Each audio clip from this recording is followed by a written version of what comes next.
The True Story of the Three Little Pigs by John Shushka. Everybody knows the story of the Three Little Pigs, or at least they think they do, but I'll let you in on a little secret. Nobody knows the real story, because nobody has ever heard my side of the story. I'm the wolf, Alexander T. Wolf. You can call me Al. I don't know how this whole big bad wolf thing got started, but it's all wrong. Maybe it's because of our diet. Hey, it's not my fault wolves eat cute little animals like bunnies and sheep and pigs. That's just the way we are. Cheeseburgers were cute.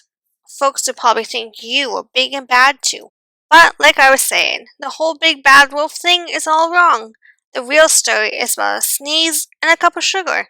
This is the real story. Way back in once upon a time, I was making a birthday cake for my dear old granny.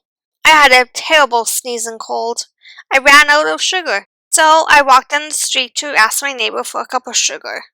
Now, this neighbor was a pig, and he wasn't too bright either. He had built his whole house out of straw. Can you believe it? I mean, who in his right mind would build a house of straw? So, of course, the minute I knocked on the door, it fell right in. I didn't want to just walk into someone else's house, so I called, little pig, are you in?" No answer. I was just about to go home without the cup of sugar for my dear old granny's birthday cake. That's when my nose started to itch. I felt a sneeze coming on. Well, I huffed and I snuffed. I sneezed, a great sneeze. Achoo! You know what? The whole darn straw house fell down, and right in the middle of the pile of straw was a first little pig, dead as a doornail. He had been home the whole time. It seemed like a shame to leave a perfectly good ham dinner lying there in the straw, so I ate it up. Think of it as a big cheeseburger just laying there. I was feeling a little better, but I still didn't have my cup of sugar, so I went to the next neighbor's house. This neighbor was the first little pig's brother. He was a little smarter, but not much. He had built his house of sticks. I rang the doorbell on the stick house. Nobody answered.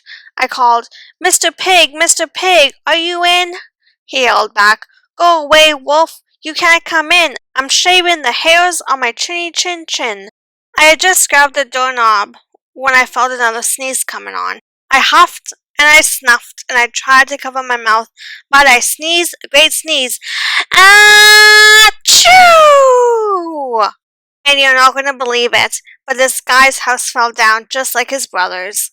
When the dust cleared, there was a second little pig, dead as a doornail, Wolf's honor. Now, you know food will spoil if you just leave it out in the open. So I did the only thing there was to do. I had dinner again. Think of it as a second helping. I was getting awfully full, but my cold was feeling a little better. And I still didn't have that cup of sugar for my dear old granny's birthday cake. So I went to the next house. This guy was the first and second little pig's brother. He must have had the brains of the family. He had built his house out of bricks. I knocked on the brick house. No answer. I called, Mr. Pig, are you in?" And do you know what the rude little porker answered? "Get out of here, wolf! Don't bother me again!" Talk about impolite.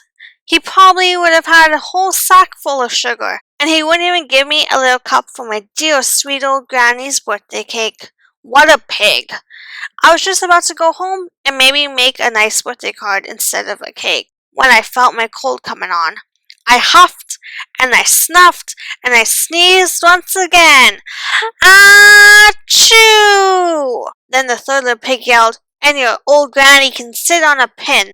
Now, I'm usually a pretty calm fellow, but when somebody talks about my granny like that, I go a little crazy.